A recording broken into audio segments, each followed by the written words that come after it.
And we are at it. We are live. What is going on? Boxing world. Something. Wait. This is your line. Tell them what this is. Something. The what has been what? Something the boxing game's been missing is the Zittel True School Zittel era. Yeah. Yeah, it's an era getting off to quite the interesting technical start. We're on Zoom. This thing could end abruptly in 35 minutes, and then I may have to send Brendan another Zoom link. And we also decided to do this in the midst of a Pro Box card where I kind of want to. Do you think we could, if we end this in an hour, do we get to still watch Chris Colbert's main event? I'm not sure. I was just talking to with one of my friends because there's a couple fights on the undercard too that I was intrigued about. But Well, knowing you, you'll rewind and go back and watch. So whatever, for sure. For sure. whatever. But it's my guy, Brendan Taylor. You guys know him, True School Sports, 80,000 plus strong. And of course, your man, Sean Zittel. So let's jump into it because we don't feel like paying for a Zoom premium just yet. Man, all right, Beterbiev-Bivol. Everyone's been talking about it since it happened. A lot of people thought Bivol got robbed. I see people. I feel it. Correct me if I'm wrong. This is my take. I feel like that's slowed down a little bit since fight night. Now people are more open to that it was a close fight, or maybe a bit Beterbiev deserved to win the titles that he took home. But what was your assessment upon rewatch and everything? Um, I thought Beterbiev just nicked it upon rewatching it. You know, when I scored it initially, I raised a close fight, I had it a draw. I felt Bivol did a really good job of stepping a bit Beterbiev in spots. You know, that little right hand of the body was there for him, seemingly the whole fight.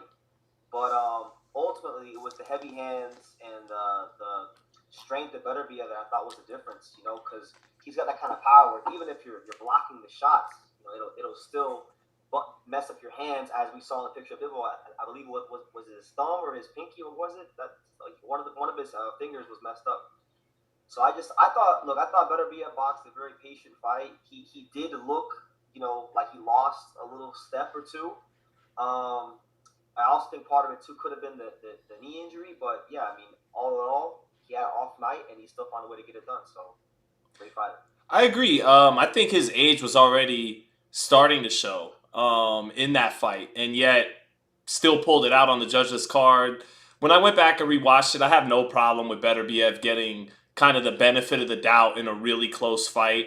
Man, it probably should have been a draw because neither guy really felt like they won. You know, Beterbiev thanked Allah and said, maybe I got lucky tonight. Bivol hasn't. And people read into Bivol not protesting as, oh, he's just such a humble guy. Like, that's not in his character to do so. I think if he truly felt he really got a highway robbery, he would humbly and respectfully address that and say I did. And I think what I get from Bivol is a guy who knows he let it slip late, kind of De La Hoya Trinidad style a little bit. Yep.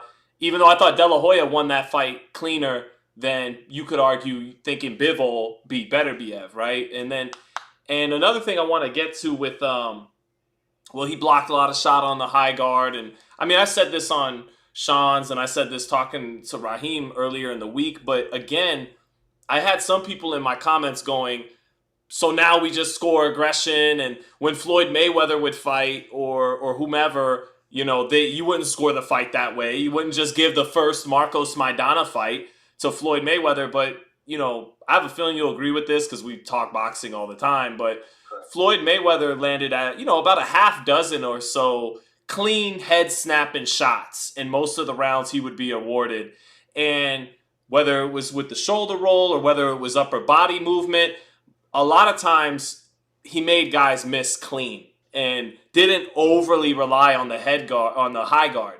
And for as effective as Bivol has been in his career, that's a little bit of a flaw. And the swelling on his eye, if it was caused from mostly punches in the high guard knocking up into his face and causing that swelling, that's a penalty of being overly reliant on the high guard. And I talked about it before the fight. Go ahead. Go ahead. Over reliant on not just the high guard but also his feet. You know, darting in and out, pendulum step. You know that real Soviet style. It has a lot of pluses. He's been one of the hardest guys to hit in boxing for many years. But when you're fighting a guy who has bricks in both hands, like Beterbiev, who's just gonna punch you anywhere, it has a way of wearing you down slowly but surely. Man, put him on history game. Who was it from way back in the black and white days that made an art out of pounding you on the arms to win fights? Rocky Marciano. Thank you. Thank you. And it's funny, Artur Beterbiev. Oh, here we go. Quick insert into the Beterbiev-Bivol topic. I think Marciano, if he was alive today, would be fighting Artur Beterbiev for undisputed because he came in the ring at what, 188 back in the 50s, 40s. Yeah, 188, and I've done interviews with people that I guess saw Marciano train, and they say like he was made out of rock. He would be 8 months in a training camp, and all these crazy stories that just sound so it doesn't seem real. But when you look at his shape and you look at Beterbiev's shape, it kind of does remind me of Marciano's condition. It looks like somebody took a chisel and just went to work on their body. Two men made of stone with fucking cinder blocks in their hands, with cement in their hands, instead of flesh and bones like normal people like me and you. And they don't give a fuck what they hit. Arms, chin, eyes, temple, whatever they can touch, they hurt. Yep. And so like I was breaking down heading into the fight, when you get past Bivol's first or second layer of defense, and those layers being, a lot of those Eastern European former Soviet Union styles, although he doesn't feint and probe with his lead hand as much as Usyk or Lomachenko or even Beterbiev. Those guys are very probing with their lead hand and very busy with the feints with the lead hand. He mastered that pendulum bounce, and it's funny, you called it pendulum. I was calling it pendulum for the last week or two until I Googled pendulum, and they said, no, it's pendulum, dumbass. And is it pendulum? So, yeah, it's pendulum. But no, that's okay. Like Google had to correct me. It's not me correcting you. It's Google correcting me and then me letting my boy know what it is. Okay. But pendulum. And so when you get past the first and second layer of defense, first layer being the feet, second layer being the high guard, usually his next layer would be, oh, you passed this certain barrier, this certain line of distance. Now I explode with combinations. And he was doing that. And then in the 7th round, he got caught right as he was really taking control of the fight in the middle of the 7th round. He tried to press his advantage, and then he gets caught with a right hand. And then in the last minute of the round, Beterbiev steals that round, and it kind of begins the second half momentum for Beterbiev, even though Bivol continued to have success too in the second half. And Beterbiev getting past that first and second line of defense, as the fight went on, less and less Bivol did what he normally does if you get past those layers of defense, and that's let his hands go to keep you off. It became more of a Beterbiev fight. Well put. But, so wait, do you have Beterbiev or do you have Rocky Marciano in a hypothetical fight? Ooh. At light heavyweight? Because Marciano's coming in 175, and then he could rehydrate to 190 like he used to fight at. That's tough. Oh, man. It's going to sound crazy. I guess I'm going to slightly go Beterbiev just because I think he's got a better jab. They're saying your mic's a little low, too. I can hear you fine, but maybe turn it up. I'm not sure why. I guess I'll talk louder. Now I'm saying, like, Beterbiev, I think, had a better jab than Marciano, so I think, like, he'd be able to kind of command the fight distance-wise just with his jab. Marciano was a bit more reliant on the hooks and getting on the inside. But, I mean, that's tough, man, because Marciano just had a way of, maybe, even if he had, like, really short arms, he had a way of just knowing. Some guys know how to win. Like, how they say, like, some guys don't necessarily overwhelm you or impress you with their skill, but they just know how to win. He's one of them guys. Yeah, I'm Italian American, so tempted to definitely pick Rocky Marciano, and acknowledge all biases that come with that. And right away, you provided much more objective and a better breakdown by talking about the distance on their punches and all that. But I just fucking think Rocky would knock him the fuck out. That's just what I think. That's my personal opinion. Is that terrible? Wait, it's terrible. No, my man trying to get his text right, his technical stuff right. I could see it. In the reflection of the glasses. That's what I was doing, though, because I listened to it. The mic is a little low for some reason, which doesn't make any sense. But well, I hear you fine. If that makes it feel better. Someone said that. Who was this in the super chat or in the chat? Says Gorgior Gorjo, or it's hard to pronounce this person's internet name, but he said Bivol did protest today. And they're saying Brendan's mic is definitely low. That's odd. So I'm gonna do this. I mean, it's weird because I hear you guys. Is Brendan? It is low. It is low. Is it? I hear you just fine. But nah, I listen to it. It is. Oh, okay. All right. I'm gonna just use. I'll use my phone. That'll probably work better. Oh, but then we lose you for a second, don't we? Okay. No, but go ahead. No, I'm not gonna switch out until I'll be here. All right. Yeah. So in response to Bivol is filing a protest. That's Vadim, and Vadim is an excellent manager, good person from when I've dealt with him and interviewed him for about a decade now. And Vadim's doing what he's supposed to do and protesting for his fighter. But Brendan, you and I know these protests, these appeals to the commission or to the judges, they have never worked, ever. They never ever work, and it's just one of those courses of actions that managers take when they feel their fighter is wrong.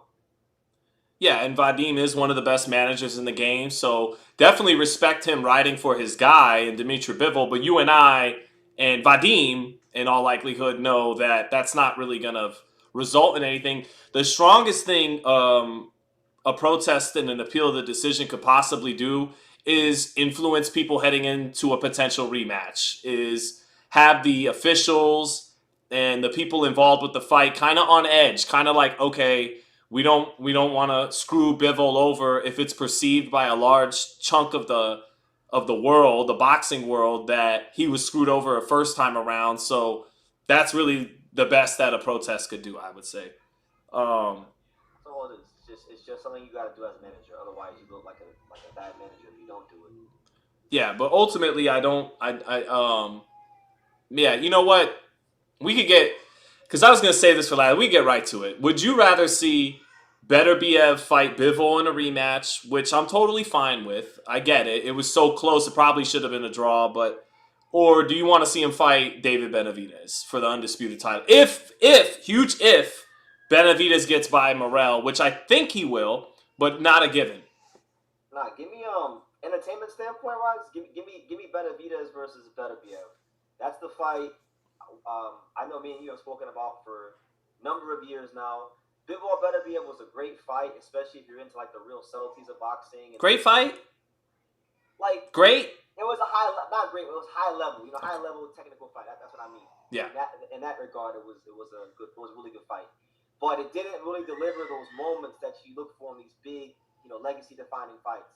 Beterbiev Bivol, that's gonna be like as we've said. That's gonna be the battle to see who really has the biggest balls in boxing, who's the baddest motherfucker. I want to see that fight for that reason. Yeah, and again, I'm down for a rematch because the first fight was so close, and I think the second fight would be better. I think the second fight, both guys would be so determined to have a separation, to walk out of that ring truly knowing they were the better man, that I do think a second fight would be better than the first fight. And the first fight wasn't bad, It reminded me a little bit of Canelo Golovkin 1. And I seen that going around, and I agree with that. From the standpoint of it's the summit meeting, should be an amazing clash of styles. And then the fight kind of under-delivered and had a controversial decision, even though, again, okay, here's Brendan up from his phone now. So now we get... Let me get off this one. Get off that one. Yeah, get out of here. All right, now you're on your phone now. All right. This is live and direct. Brendan, turn the camera. There we go. Beautiful. And then maybe log out of the laptop so we could still get you, side by side.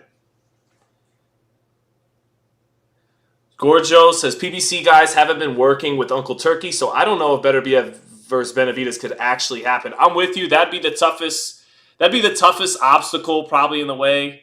And so you're on yourself. Can you hear me? I think we're good now. Now we on your cell phone. Maybe just close the laptop though, so that so that it's just, so there's not two Tru School Sports. It's just one. Oh yeah. But yeah, just addressing someone in the chat. Yeah, I think that might be the toughest part too. Benavidez is actually making it happen. And I've spoken on my lives. Brendan was there for some of them where it's like, we still got you you open on the bottom, by the way, with the laptop. So maybe exit out of the Zoom on the laptop. Yeah. All the way? Yeah. So that way you're just on your cell phone and not the How about laptop. now? It's still there. Did I don't you know why did you exit out on the Zoom I on did. the? Okay. Well, whatever. It's all right. It's the first live. We'll live. Yeah. So yeah, I mean, I've said in the past, hey, I don't love this sports washing stuff in Saudi Arabia. I tipped my hat to Turki Al-Sheikh for Beterbiev and Bivol because that fight may never have happened without him funding it. Because as good as both of those guys are, as great as they both are, they can't really turn a big profit in the Western Hemisphere. So they don't sell. They don't sell. Because admittedly, for both of them during fight week, they don't like doing media. They don't like talking like that, which fair enough. But like fighters in boxing, I've heard a lot of fighters say, I don't like doing media. I don't like promoting myself. And I'm like, okay, well that's cool, but just because when your fights don't sell like you want them to, don't get upset. Because it's part and parcel of the job. Yeah, and to Biv, I think that's even more so from Beterbiev. I think Bivol is engaging in interviews, does give thoughtful answers. It's just some guys don't move the needle like that. Like I was joking around after the fight. I'm like, he beat Canelo and still nobody cares. He still has to be a B-side in Saudi Arabia. And he beat Canelo in a sold-out T-Mobile. Well, it actually wasn't sold out that night, but in a pretty, in a big crowd in Las Vegas, he beat the pound king. But for actually making Benavidez and Beterbiev, I'm all for it, and that even if David Benavidez has to go to Riyadh, which I've been vocal and not really loving the sports washing stuff. I don't even know if it's really going to be good for boxing long term, certainly here in the United States. But look, PBC couldn't bring Canelo in the ring with Benavidez, right? They're catering to Canelo because he's the cash cow, and right now when they're in transition in this new PBC Prime venture, they can't afford to be pissing Canelo off and having him walk across the street. So ultimately, you couldn't deliver Benavidez and Canelo at 68 when it should have happened, 2023, 2024. So I'm moving on. Benavidez, if you got to go fight Beterbiev on his terms in Saudi, go do it. Because and trust the boxing gods. Trust good a little bit.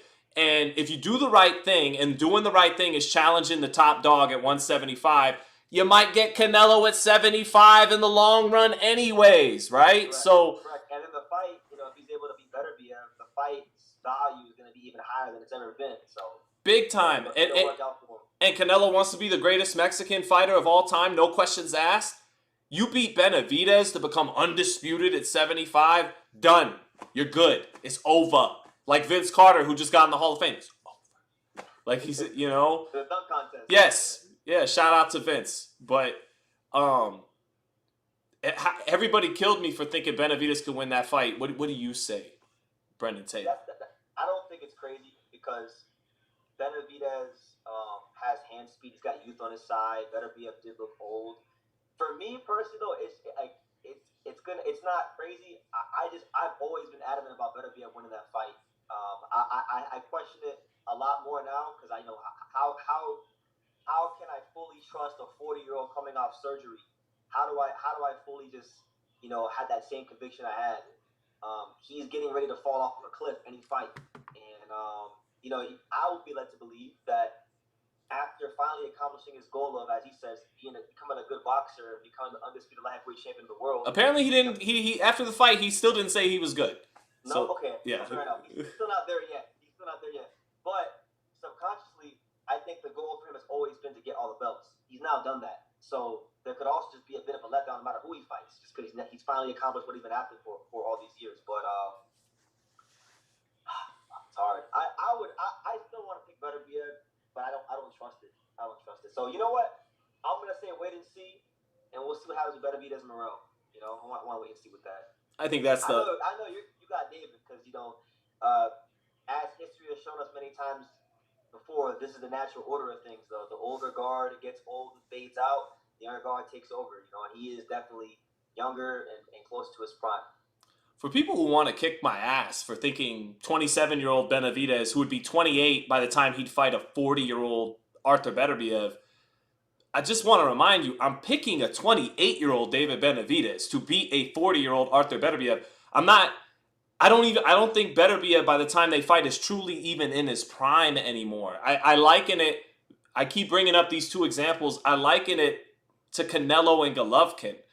Canelo, by the time he fought Golovkin, was still the champion at middleweight, just like Beterbiev is the champ at light heavyweight. But he wasn't the guy who was knocking out Proska, Gabe Rosado, Willie Monroe. Like it was a version of Golovkin that still was the guy at middleweight, but was slowing down, and that allowed the hand speed and an ascending force in Canelo to beat him. Lomachenko and Tiafimo, right? Yep. I heard it all. I heard everything I'm hearing about Benavidez and Beterbiev. I heard it with Lomachenko and Tiafimo, right? Who has Tiafimo fought? He went the distance with Masahiro Nakatani, looked like shit. And it's just like, look, man, this young guy who's got the edge in hand speed and athleticism at this stage of their careers, I think he beats him. And that's it. Yeah, that's not crazy. Like that's not crazy. It's not like you're picking Lamont Roach by knockout over Tank. Like, thank you. People are acting like I'm like Roach knocks out Davis. Yeah. You know, and by the way, maybe I do think ultimately he would stop Beterbiev for the simple fact that styles make fights, and I think that fight ends in a knockout. And so since I'm picking Benavidez, that means I got Benavidez by knockout. But correct. Then I would definitely if I stick my finger Beterbiev, I would pick Beterbiev by knockout. By knockout. It's hard for me to pick against Beterbiev because I have this opinion that I think he's never going to lose. I think he'll retire on defeat. And so he might. Say Benavidez beats him, that means I have to. If he doesn't fight Benavidez, he will. Just kidding. He might lose a rematch to Bivol. He might. You know, I said it in my post-fight review. I was like, I think Bivol, even though Beterbiev won, I think Bivol is so smart of a fighter. Now that he's got 12 rounds to go back and see what he did wrong, I would actually slightly favor Bivol in the rematch. I would have to too. I think. You know, fight week can change things. His aura. You know, you got to see their aura coming into the fight. But yeah, you do.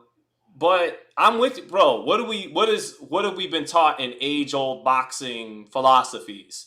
The boxer tends to have the edge in a rematch over the puncher, and the younger fighter tends to have the edge. He's the younger guy, and he's the boxer.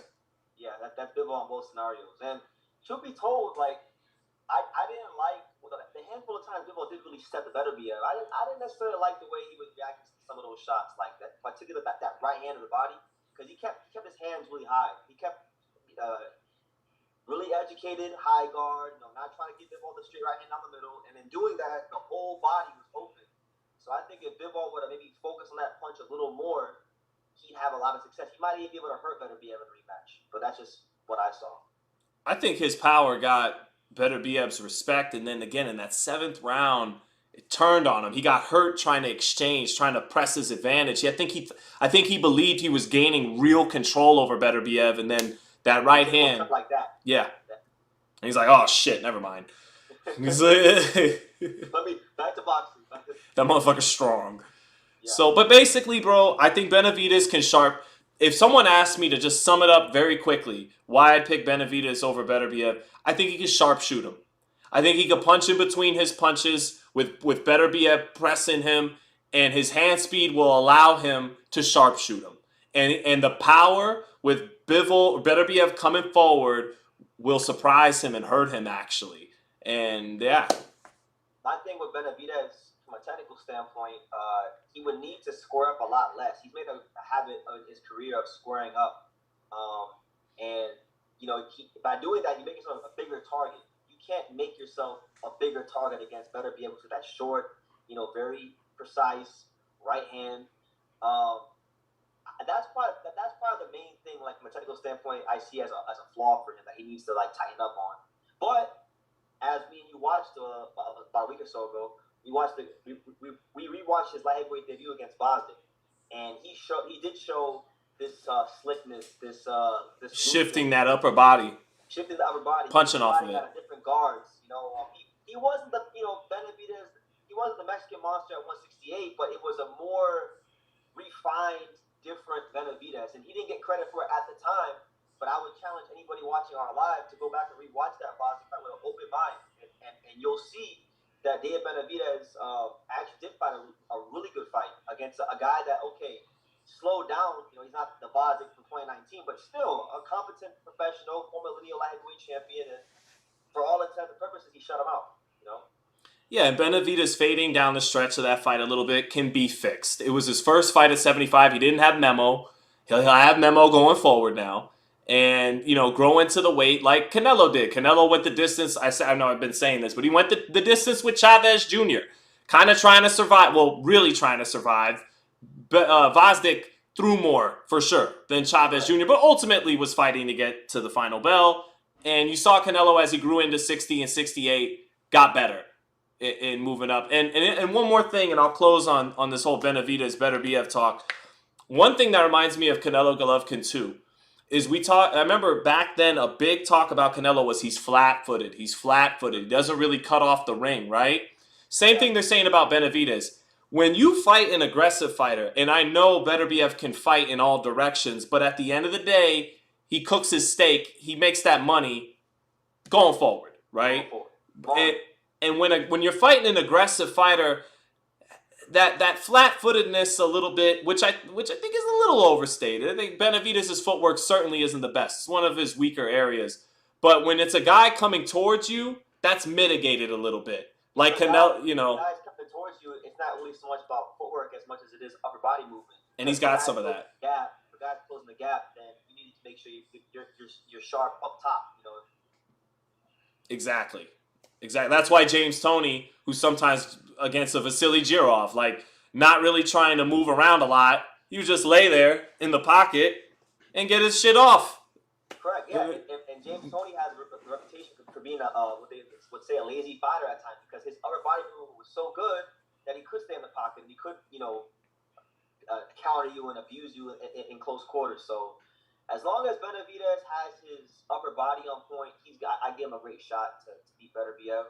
I'm not as confident as I used to be, just being honest and objective here. But hopefully it happens. For that reason, I would like to see him fight or probably come out on top against Morel. And I want to see Beterbiev versus Benavidez. It's one of those fights that I think I've been talking about for like 4 or 5 years. I'm probably and you know this, Sean, when everybody was here in boxing, going crazy about Benavidez Canelo, I was like, look, man, I'm tired of this. Benavidez needs to move up. He's wasting his time chasing Canelo. Canelo's never gonna fight him. Just go to 75 as soon as possible and create your value up there. So it's not like it's a new thing for me. I know it's not a new thing for you either. Wanting that fight because you carved Benavidez from when he was. I've been interviewing him about moving up to light heavyweight 3-4 years ago, talking about a Beterbiev fight. There, you can go check it out on Fight Hype.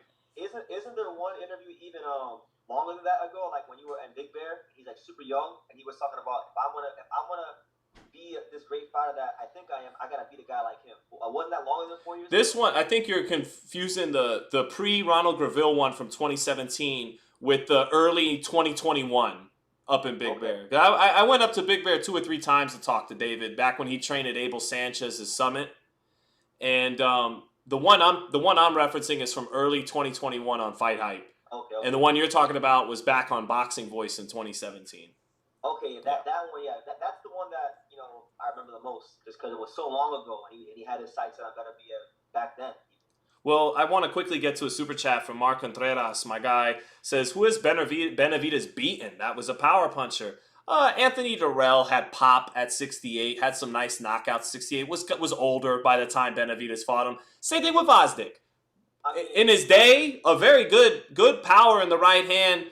Benavidez fought him by the time he was faded. So to be honest, he hasn't really fought a great puncher, but I want to still do it. Maybe it's a bit of a reach on my end, but David Lemieux was a big puncher at 60. And Benavidez did fight him. I know he wasn't the same guy. Oh no, we're not even gonna. Lemieux was short for a middleweight, let alone a super middleweight. The question was, when did he be the puncher? Lemieux's not a boxer. You see, I'm being objective. I could run with the David Lemieux, but David Lemieux was shot and small and didn't knock out anybody of note at 168. So no. I know. I'm just saying, just to answer the question, Right. Yeah, right. You look at this Benavidez fan over here. Yeah. All of a sudden, the rules are reversed. Yeah, look at him over here. Benavidez fought Lemieux. Fuck out of here. Anyway, I don't know. No, but hey, we got 9 minutes left in this Zoom. I will just send you a new one when it's up. But All right, moving on. Moving on to Junto Nakatani, defended the WBC bantamweight title, really starting to cement himself in the bottom half of that top 10 pound for pound list. Initial thoughts, and then let's get to the main topic at hand with Nakatani. Can he beat Inoue? But yeah, go ahead. I mean, he fought Salapat. Salapat's not really anything crazy to write home about. He's 72-1. Fuck. No, but like if you really check under the no, I know, but yeah, still, looks good. In Thailand, nobody knows about with like 5 and 6. Wasn't there a dude who was 50-0 from Thailand? It's not the same guy, is it? Yeah, Wang Hang. There you go. Yeah. Yeah. He was like, yeah. But no, you know, it was pretty much what I thought it would be. It would be Junto getting off on an inferior fighter that hadn't fought at that level before. So I mean, there's not really too much for me to dissect. He did the normal Junto thing where he gets off his shots at mid range and just slowly but surely breaks these guys down. You know, the first time I heard the term brick hand was from Gervonta Davis's camp, covering him here in Vegas as he was getting ready for Santa Cruz. The brick hand, and finding out it's your backhand. You know, if you're a southpaw, it's your left hand. If you're a righty, it's your right hand. And Nakatani, a southpaw like Davis, has a motherfucking brick in his brick hand. His left hand, arguably a top 5 punch in boxing. Damn, I'd have to really think about that one, but that's a pretty big claim. I'm just saying it off top. Like, I haven't made a list, but... You know, when you think of the Junto left hand, you think of instantly the Maloney knockout, you know, and all these other fights where he's getting knocked out. That was the knockout of the year. It was. Yeah. It was. Yeah, and Junto, the thing about Junto, too, is he's not like a lot of these other Japanese fighters. I love the Japanese fighters, but the style from Japan is very, like all the fighters kind of fight similar. He's different in the sense that, you know, he can fight from different ranges. He's not so over reliant upon the mid range or just punches down the middle. He could fight on the inside a little bit here and there. He has a bit of that Mexican American influence from Rudy Hernandez because, you know, he spent most of his time as a youth, a lot of his time as a youth, training with Rudy Hernandez. So he's going to have some of that influence in him. So I really do think he's one of the most dynamic talents in boxing, and I can't wait to see how it continues to go for him. That's got to be paying dividends working out in California. California, arguably the best, and Vegas and a few other places, but you could argue Cali as having the best sparring in the sport in the United States. There's just a lot of talent out there in those gyms, and a lot of talent, a lot of different types of looks, and you know you're always gonna get guys coming from all over the world, just like Vegas. Guys come from all over the world just to train at these places. Yeah, and he's got a great left hand, great performance against this guy. I would still favor the monster. I'd still favor Inoue because now at the same time, Luis Neri taking advantage of Inoue leaving his chin up, and Inoue to me is number 2 pound for pound, and the most Ennis is so much more unproven, but along with Ennis, maybe the most like athletic fighter in boxing today, Inoue. And I might have him over Ennis too, because Ennis doesn't have the explosiveness with his feet that Inoue does. And that explosive first step to cover all that ground so quickly. To the feet, yep, absolutely. Yeah. So I'm still, but Luis Neri with his left hand was able to drop Inoue, taking advantage of one of his flaws, leaving his chin up when he punches sometimes, and maybe Nakatani could do the same and do more that he did. But you know, go ahead. Yeah. See, me, a lot of people are writing off Junto in that fight. I love Junto. I think Junto have a great shot to beat Inoue because it's not so much just that break hand or that left hand down the middle. It's also the fact that he's a volume puncher. You know, and I think one of the attributes, if you're gonna beat a guy like Inoue, one of the attributes a fighter has to have is the ability to be a volume puncher, which he has, and he's taller, so he actually has the unique blend to mix things up. He could, you know, keep on the outside because he's gotten better fighting tall, and then he could pick his spots when to be the volume puncher. And I think those things are gonna have to force Naoya Inoue to make adjustments he's never had to make in his career, and that's where we're going to really find out. We know Inoue is great. We know he's this this destructive wrecking ball of a fighter in these low weight classes. But that's gonna really show, you know, what level his boxing IQ is on when he has to fight a fighter that really makes him have to adjust. Yeah, I think from a boxing fan standpoint, you got to see him Inoue before you go to 26. Yeah. And his argument would be why. The goal is accomplished at 22. I became undisputed. Well, I'll give you one reason why, and I'm going to really sign off on this right here. Like, before they fought, he was getting asked a bunch of questions from the Japanese media about, you know, when he's going to fight Junto. And to that, he said, you know, well, look, I'd love to fight him. He's at 118. He wants me to fight. He should fight my brother. He should fight Takuma, right? And Takuma... Not even all my little homies ride on you, bitch, mate. Yeah. He was like Tupac sicking the outlaws on Biggie. Yeah. And Takuma had a very tough fight on his hands with Seiya Tsutsumi. And anybody who watched Tsutsumi knows how tough that fight was going to be for Takuma. And Takuma got beat the hell up. So I feel like, look, you got to fight him just off the strength of that. You got to fight him just off the strength of him. You know, beating up on the guy that, you know, beating up on a guy that fought your brother. Or no. Like, I just think Junto and Inoue is a fight that needs to happen for Japan. It's a fight that needs to happen for the lower weight classes. And, you know, people have been adamant with me. You know, Sean, I'm really close to Angelo Lee at featherweight. People have been adamant with me. Inoue just runs through everyone at featherweight. So since he just runs through everyone at featherweight, then have him fight Junto. Fuck it.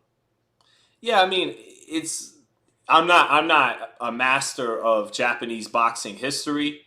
I know, man, now I'm fighting Harada was kind of the GOAT of Japan up until Inoue kind of established himself as a new GOAT from Japan. Fighting Harada and Yoko Goishin. Right. His name, guy with the afro who had like a bunch of defenses. I think it was like 108 or 112. Brendan spent time in Japan, so he's a little more well-versed than me on it. Yeah.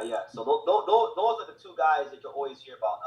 Fighting Harada, and I'm probably saying his name wrong. Yoko Goishin, the guy from like 108 that had like a truckload of defenses. He's in the Boxing Hall of Fame. Like, he has a plaque and everything in Hall of Fame. So other than those guys, I mean, 4-division champion, one of the highest knockout ratios in boxing. He's up there. He's in the discussion. Okay, cool. So go ahead and talk, because I think I just fixed our audio issue a little bit. Okay, what I was saying. There you go. You're good. No, you got it. I think I just got it going forward now. So, okay. And you know what? I'm gonna have to quickly send you a new Zoom link real quick. So All right, do that. No one move, and I'll send Brendan a new link, and we'll continue this in just a second. Don't go anywhere, guys. Keep it locked. Keep it locked. Hold up. All right. New meeting. Can you still hear me, chat? I'm still here. Okay. All right. And now I will send Brendan a link. Copy invite link. I will email it to Brendan. 1 second. And we will continue this discussion. Boom, boom, boom, boom, boom. Sorry, chat. Inoue is going to cook Shushu one day. We'll see. We'll see. Let's see the Nakatani fight before we get to 26. I want to thank all 70 or so of you who are jumping in with us today. Really appreciate it. And let me go ahead and send this to Brendan, and we should be good to go, chat. All right. All right. So, make sure we're good to go. Just waiting for Brendan.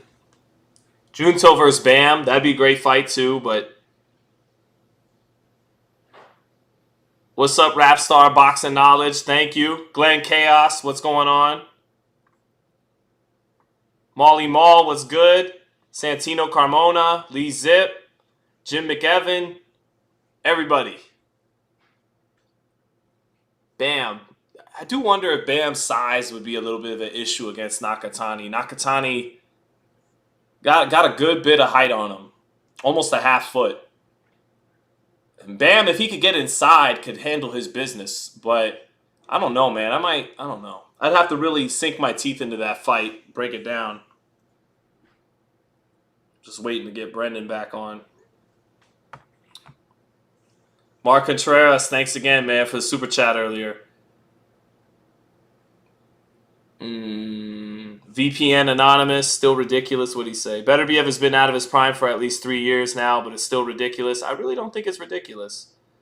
There's some people who think I'm doing engagement farming by picking Benavidez in a potential fight, and I'm not. It really reminds me of Canelo Golovkin. I forecasted around the time Canelo was fighting Mayweather that he'd lose to Mayweather and then years down the line beat Golovkin, because I kind of figured out how the timing of all that would work, and that's what happened. And this has been something I forecasted for a while in my head, because I knew by the time Benavidez would grow into 175, moving up from 68, Beterbiev would be older. All right, well, he's back. The star. Oh wait, for some reason we got you all. All right, try it again. Try it again. No, try to turn it one more time. Get your full screen one more time. There we go. All right. All right, so a reason why I'd favor Inoue still, I think he's a little bit better. I just all around. I think he's got the explosiveness in the first step to get in range, in mid range to close range, and not in Inoue punch for punch is the best body puncher in boxing. And I think that's a tall, slender target for Inoue to get. Torso. Very tall target for him. But it's a great fight, and I really would love to see this fight. I'd want to go to Japan to cover this fight. Like that's how great of a fight it is, and I've never left the United States. So I'd also want to go to the arcades in Japan and play Street Fighter Third Strike, on a candy cab. That stuff, Right. I'm not saying that doesn't play a role in me wanting to go there. It does. But, yeah, I think, again, Neri dropping Inoue with the left hand makes me go, huh. And then just how good Nakatani is. But Nakatani's not the greatest defensively. He's one of those tall guys whose offense kind of is his defense a lot of times. Yeah, Inoue is not the greatest defensive fighter either. His head's right down that line all the time. So it's like that's where the intrigue is, to beat a guy like Junto or vice versa with Inoue, you got to be able to take what they can dish out, And so it would. I think that fight would come down to it'd be a battle of wills. Like they're both gonna get hit with big shots. Who's gonna fold first? That's what it comes down to. Here in America, and deservedly so, a lot of these guys will get. Oh shit! What's this? This is food. Oh man, I got tacos for my wife, bro. Who's got it better than me? Look at this. This is from scratch. This ain't no taqueria. This is from wifey. From a real Mexican woman. A real Mexican woman. That's right. Your boy did good. Anyway, what was I saying? Okay, we get a lot of the fans, and we're one of them too. I mean, we're journalists first and foremost, but of course we love boxing just like you guys do. And a lot of our fighters here in the West, they get a lot of shit. Some deservedly. Canelo doesn't want to fight Benavidez. Crawford didn't want to fight Boots Ennis, right? And Gervonta Davis and Shakur Stevenson are taking forever to fight each other. But Inoue is pulling the same bullshit. He's like, fight my little brother. What do you bring to the table? And it's like, think about it, fans. This is Inoue's Benavidez, Canelo, his Boots Bud, his Shakur Tank. Sean, what the crazy thing is, though, so, I have a pretty big Japanese audience on my channel because I cover a lot of Japanese fighters. Indeed you do. What they're saying, what they've been telling me is that, when I got all pissy and mad about it, they said, oh, no, well, it was lost in translation. Inoue wasn't being disrespectful. It's always lost in translation. It's always, every time I say something that's not favorable to Inoue, it's lost in translation, right? Mm-hmm. But he did say, like, he said, even if he didn't say, like, even if he wasn't like, yo, fight my brother first, even if he just suggested it, you're putting a stipulation on a fighter. Even if it's kind, even if, there's nothing bad about what you said, it is still a stipulation. I never heard Inoue say about, anybody's fought in his career. I never heard him say, hey, you got to beat my brother before you fight me, or you got to beat this guy before you fight me. No, it's just been, if you had a belt, if you were worthy enough to get in the ring with me, you got the fight. But with Junto, it hasn't been that same energy. So I'm going to wait for things to play out, but I didn't like that. And I didn't like it, especially because I felt it was very disrespectful to Seiya Tsutsumi, who is a very good bantamweight fighter. He's, Sean, you may not remember, but he's the guy. Maybe he knew his brother was going to lose, and that's why he threw it out there. He's like, my brother's not going to win this fight anyway, so. repeat. It's a But new last system. December, Sam Tszyu fought on the co-main event of, I think it was Inoue, what was it? Inoue Fulton or Inoue Tapales? I think it was Inoue Tapales. He was the co-main event, and that's the infamous fight with the Japanese fighter that passed away, Kazuki Anaguchi. He's the guy that, like, he was getting outboxed, lost every round that he didn't get a knockout in, but he got 3 knockdowns and broke this guy's will to the point where he literally died. Like, not to glorify it, but that's the kind of seriousness you should take with fighting a guy like that. And I don't feel like they fully took him serious, and that's why his brother got beat the hell up when they fought. This is where your superior knowledge to mine comes into play. Nakatani, he's Mr. Honda too, right? Technically, everyone in Japan is because Mr. Honda, you have to, like, even if you have a different promoter in Japan, you still have to go with Mr. Honda. Everything has to go through him. But he's not. No, he like Inoue's Hideki Ohashi, and I think Junto's Tekken Promotions. Okay. Well, they tend to not like. I hear sometimes they tend to not want to match up 2 Japanese stars. They don't love doing that. Yeah. And I heard that maybe as a reason why they never made Inoue and Ioka back at 115. Inoue and Ioka, I think, was probably more due to the fact that Ioka has a history of being tough to negotiate with. Okay. Because Ioka was supposed to fight Gal Estrada last New Year's Eve, and right. That fight fell through because Ioka and him just couldn't come to terms because Ioka is a hard guy to deal with. Okay. Yeah. All right, fair enough. But, look, one way or the other, we never got him against Chocolatito Gonzalez. Never got him in Ioka, who was on the pound-for-pound list for a minute there. Wrong Versailles, right? Okay. And Quadras and Estrada while you're at it. But really, Chocolatito never happened. Ioka never happened. And Inoue, first ballot Hall of Famer, arguably the greatest bantamweight that ever lived. But even though he's been undisputed at 118 and 122 back-to-back, an incredible feat, if he doesn't fight Nakatani, it's like, it's just, I want to see it.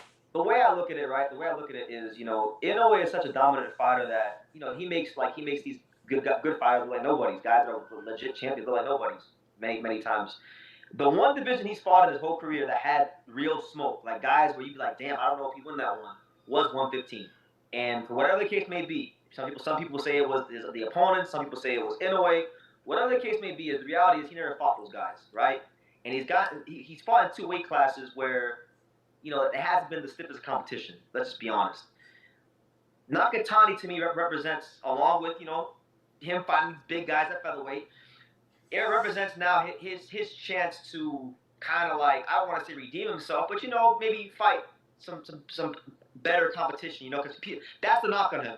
He's beating good fighters, he's beating champions, he's beating these guys that, you have to respect, but maybe the competition hasn't been as stiff as other guys. So, what? Here's the thing. He's so great, right, that outside of the Fulton fight, which he was favored to win too, but outside of the Fulton fight, and I know he knocked out Donaire, but Donaire was older. Outside of the Fulton fight, there hasn't been a fight heading in where it's like, I think Inoue could lose this fight. And that's another reason I want to see Nakatani before he goes to featherweights. He would be the favorite against Nakatani, but there'd be a lot of people picking Nakatani to beat him. So I want to see that. I want to see that before he moves up. Yeah. Same here. If he's gonna stay at 122, because there's been all this talk about what he'll do in the coming months.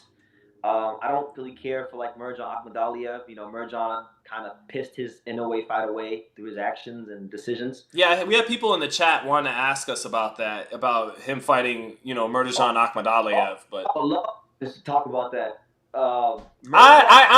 Give me Nakatani. You don't gotta fight MJ. He lost to Tapales.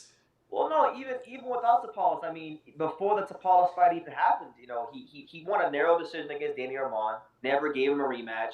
Rais Salim was calling him out. He was one of the top guys. I believe he might have even been his mandatory. Correct me if I'm wrong. But didn't fight Rais Salim. Sam Goodman fights Rais Salim, right? And then now Sam Goodman's in the line to get an Inoue fight. He didn't want to unify with Stephen Fulton. Stephen Fulton kind of got his career slowed down because he was trying to fight Mirjan, but Mirjan didn't fight him. Yep. So that even affected Stephen Fulton going into the Inoue fight because he didn't have that same momentum, that he had when he was fighting. So Mirjan, I think he needs to do something. He needs to beat a top guy, a top contender, and really he wants that fight. I know he's a mandatory, but there is a thing in boxing as an unjust mandatory. He's an unjust mandatory if I've ever seen one, to be honest. Now, yeah, if you're listening, and I'm sure you are, I'm sure you're one of the 68 people watching right now. Just give us a Nakatani fight. You don't have to fight Akhmadaliev. It's okay. But give us that at 22. And Brendan, if he makes it, I'm saying it here now on the live. Me and you are going to Japan, and you'll have to protect me because there's gonna be people running up. Aren't you the guy who said Inoue took steroids? I didn't exactly say that, and I never said Inoue took steroids, but yeah, I am afraid of getting killed when I go to Japan, but I want to go to that amazing country so bad that I'm gonna roll the dice if we get Inoue-Nakatani. Yeah, man, it's a great country, and I would advise any boxing fan, if you ever have the chance or the money to go to Japan, go do it. It'll be worth it. Well, man, let's switch up the gears again to this Saturday. Well, let's close on this, right? Because we already talked Benavidez Beterbiev. We got that in after Beterbiev and Bivol. Title fight, IBF super welterweight title on the line. PBC fight on Amazon Prime. Their first free fight against Bakram Murtazaliev. Kathy Duva's still in the game. Still found a way to get herself a Russian champ. That's who promotes her? I think so. Pretty sure. Okay. Shout out to Kathy then. Yep. OG, my Italian Zia over there. But so Tszyu trying to become a two-time title world champ in at 154. He fights Murtazaliev, who, in my opinion, unless you have any pushback on this, is the weakest of the title holders at 154. Yeah, he is. Because when I watched film on him first, like the first thing I did was go to like the video with all of his knockouts. Yeah, Themistoles, whatever that channel is. Yeah. This dude's in trouble. This Chechnyan guy, he can fucking punch. Like, yeah. Dudes were getting zapped on his right hand. Yeah. Like flat on their back. I'm like, Tim, you better tighten your defense up because this Chechnyan dude's coming to punch a hole through you. But then I watched the fight, or I watched like the highlights of his fight with Jack Kolke, who we know from fighting like the guys like Demetrius Andrade and Sergey Derevchenko. Yep. And Kolke stood up pretty well to his power, and I thought he had a lot of success in that fight. And my takeaway from it was that as explosive and as strong as Bakram may be, and maybe he'll fight better than he's shown on film, but his head is going to be right there on the center line. And Tszyu is an aggressive counterpuncher. And I just don't think a guy who fights in that fashion with that much defensive flaws can beat a Tszyu unless you're a 6'6" praying mantis with boxing gloves on and you get cut. That's the only exception. Yep. Yeah. He reminded me of a little bit. Not as good. Definitely not as good. Not as much liveliness in the feet. Not as quick a hands relative to a super welterweight as Kovalev was for a light heavyweight in his prime. Reminds me a little bit of Kovalev. Okay. And offensively a little bit. Very much a 1-2 guy. And he will open up with other shots, but it's not compact. And I think that's mainly the difference in this fight is Tszyu, he throws his punches much sharper. Fast, sharp mean, fast and compact. And I think his punches are more compact and sharper. He will have to get to mid-range, close range. But Tszyu, over the course of the last 18 months, has been developing a nice pull counter game. Coming on, moving off the upper body and shooting the shot off of that. He's got a great right hand, does Tszyu, and a great uppercut. And I wish my main critique of Tszyu is the work rate. Yeah. Yeah. He's too economic at times. Yeah. Yeah. Like, he could have stopped Mendoza, I feel like, if he put it together a little bit more, for example. But part of that, BT, might just be Tank Davis and Canelo, same thing. These are guys that throw everything crisp and hard and kind of sit down on everything they throw. And so they're only going to throw sometimes as little as 30 punches around, sometimes only as many as 45. But they make the shots count, right? And they're banking on the accumulation of those shots, adding up over the rounds and them getting you out of there, and having perfect placement on a majority of them.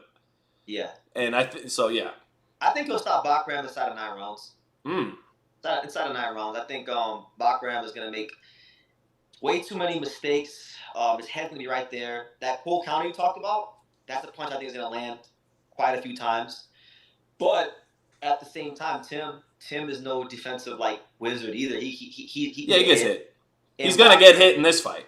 Is one of these Chechnyan bulls, like a pet, like strength wise, he very very physically strong. So that's where I think if Tim Tszyu isn't defensively tired or if he's not getting his shots off the way he wants to, that's where the fight gets really interesting. But I think in the end, there's a reason they picked this fight.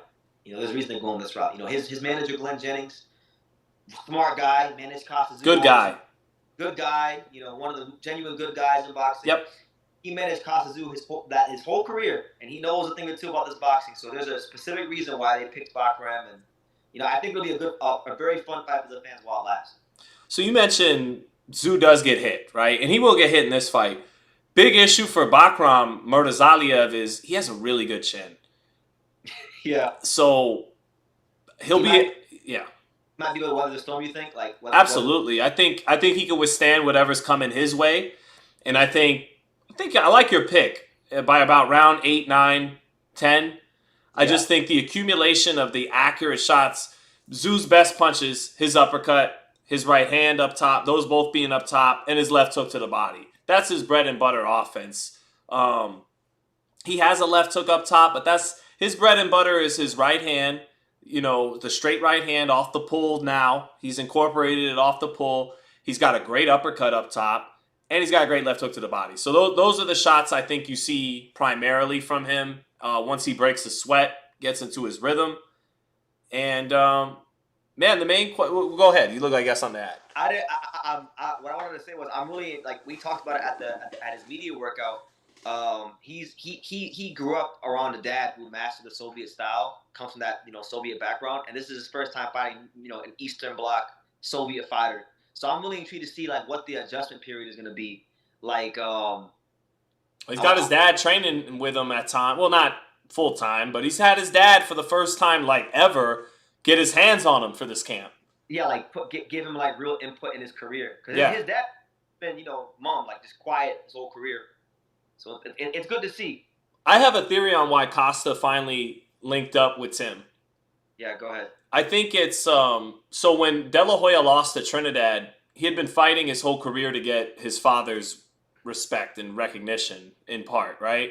And Joel De La Hoya, after he loses to Trinidad, finally tells him you fought a great fight, right? I think that's part of it. I think it's Costa. Now that his son has lost, now you need me, right? But I also think it's mixed with, but you don't suck. If he had lost his first fight and he just wasn't very good, I don't think his dad would fly down and get... But I think it's the combination of you... Okay, now I'm a believer. You are good. You could become a hell of a fighter, right? You could unify. Yeah. And you lost. So you need my help. But my help isn't a waste of time because you're actually good. And you proved it already, so... Yes. That's my take. Yeah, I remember. Yeah, you were saying that at the media workout to him, pretty much, and he agreed with you. Right. So what do you know? We'll see. We'll see. So then, it was discussed that this is supposed to be part of a 3-fight deal to get back to the Fundora rematch, and Tim Tszyu in the aftermath of the Fundora fight reminds me a little bit of Bivol in the aftermath of Beterbiev, where it's I do want to fight him again. I do think I can beat him. But there's another part of you physically on the inside that knows how punishing it was going up against that. And there's another side of you that kind of doesn't want to fight him again. Yeah, you're and he's asking himself that internal question of do I really want to go for this again? Am I prepared to go for this again? Because it's one thing to say it, but once you've gone through it and you know what it's going to cost you physically, you think a lot differently. So we'll get out of here with 2 super chats real quick that people want to ask. First, we'll go to George. Oh, George has 2 of them. George asked the 41-0 Abel Mendoza, the dude we interviewed at Fight Week, versus Rolly Romero. I gotta watch tape on Abel Mendoza. I interviewed the guy. I knew he was 41-0. I still haven't done really my homework on how good he is. I've watched very minimal tape on him, but I know people from his area that have sparred with him, and I've got a couple friends in boxing that have sparred with him. He needs a lot of work. Okay, that's what I thought you were gonna say. That's what I do know. He's 41-0, but George is actually being a wonderful matchmaker, because you got Rolly, who's this, and we love Rolly. Like we know Rolly actually and have spent time with him, but we keep it real here. We keep it objective about boxing. So you got Rolly, who is extremely vulnerable, right? Could lose on any given night to a capable fighter. Doesn't even have to be in the top 5. But he's Rolly. Like, he has a bit of a name. He has a name a little bit. And so you want to do something with him. You want to keep him on some of these pay-per-view cards.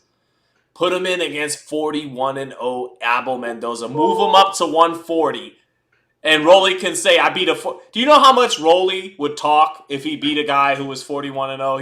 He would, yeah. I've Rolly talk shit for a lot less. Like, I remember when he beat Anthony Yiga, and he was like, yeah, I beat an awkward European Olympian, He could build it up, baby. He could turn it... He's talked shit for a lot less than 41-0, so give us 41-0, and then look, if Abel Mendoza actually can fight, like if he actually is at a certain level, then he'll beat Rolly, and then boxing will have a new name, Yeah. Why not? All right.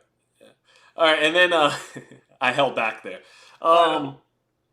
George also asks, and we'll close on this, who has a better chance of beating Bud Crawford?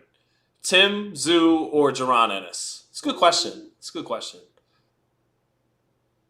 Ennis? I lean towards Ennis. Because Tim still is defensively leaky enough. I think Tim's just sharpshoot the punches. Yeah. Boots can match, or he can match, and he even exceeds Crawford, I think, in the athletic department. These days, he's in his 20s. Terrence is going to be 37.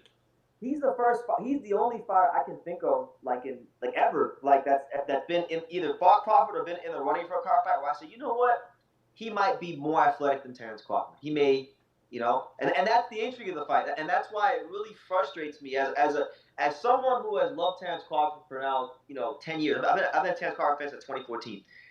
It really pisses me off to no end, and it actually does make me think a little bit less of Terrence when him and his team get on this ego trip and get all high and mighty about downing Jaron Ennis and not entertain that fight. Because to me, it's like, okay, you want to fight Canelo. We all know why. It's a big money fight. You feel like you've done enough to earn that payday. And he has, but he's still not a guy in your weight class. And the Boots, he would say neither is Jaron Ennis now. Yeah, neither is Jaron Ennis. That's true. But Boots is big enough to be at 54. He's huge. He's huge. He'd be a good size 54-pounder, and I think people would love to see that fight. But Jaron Ennis is what Terrence Crawford was all those years ago. He's the guy that can't get his shot at glory, and he's doing the same thing to Boots that was done to him. So I just feel like that's a fight that should happen. But I would love to see Terrence fight Tszyu as well. But I would say Boots. To answer this question, Boots. Yeah, Tank and Stevenson, Crawford and Ennis, Benavidez and Canelo, and Nakatani and Inoue, all a little similar in some ways. Although Davis and Stevenson are both so young in comparison that it's like you're ducking each other. Yeah. Like I want to, like today Shakur was rumored to maybe be fighting Maxie Hughes. He's got to get some heat for that. If that's... I saw that. Wasn't that posted for a troll account? Was it? It was a troll account? Okay, yeah. Thank God. The guy's name was Boxing Ho or something. Okay, like thank God. See, I saw it once. He added Mike Coppinger. That's what got me. I said, oh shit, is this sourced by Mike Coppinger? And I was at the Raiders, doing my Raiders work.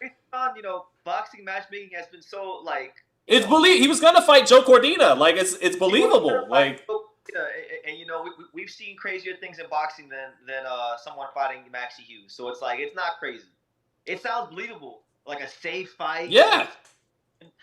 That's why I didn't blink. I was like, okay. Yeah, like that's a fight where you would say Shakur would probably get a stoppage.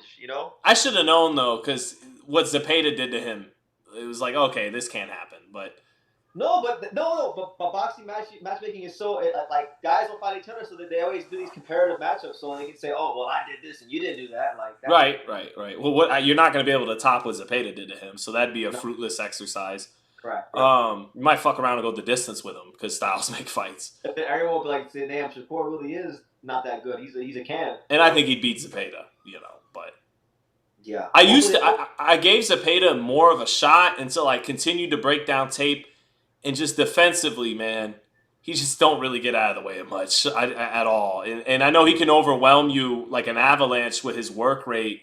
I just think he's too open for Shakur. That's what I think. Yeah. I think the same thing because, I know you've had the opportunity to watch Shakur Stevenson in the gym more than I have. Yeah.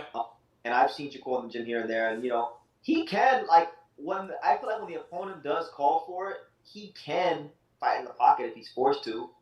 And I just think when that time comes, people are going to be very surprised about, what happens in the Zepeda fight. I could foresee Shakur, like you said, surprising people, letting his hands go more than people would think against that kind of style where he's forced to, and then him talking big shit afterwards. Correct. And, yeah. Let's keep it all the way a spade. There's a reason why Golden Boy Promotions has matched Zepeda a certain way.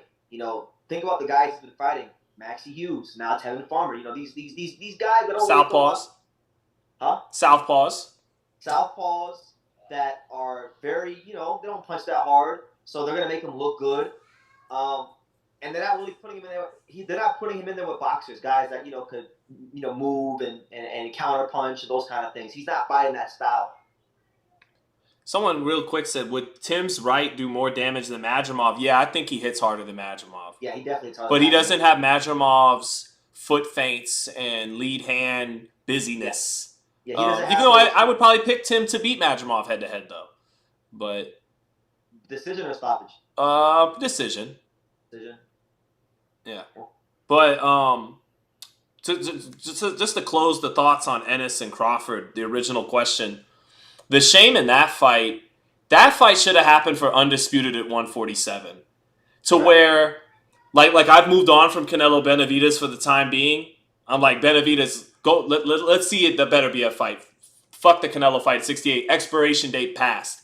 It's a little similar with Crawford where it's like, I loved the idea of undisputed champion Crawford defending against number one contender, undefeated Ennis, right? Now, Ennis would have to go to 54 and make something happen to make him that guy at 54 that he is at 47. And I really think, bro, like, if he would have just done a deal with PBC to fight Ennis winds up leaving PBC Sphere for Matchroom. Crawford winds up fighting Madrimov with Turki Al-Sheikh. I really think if they would have had a little faith, ye of little faith. Like, oh, Ennis has never headlined. He's not really a name. Only you boxing nerds like him and talk him up.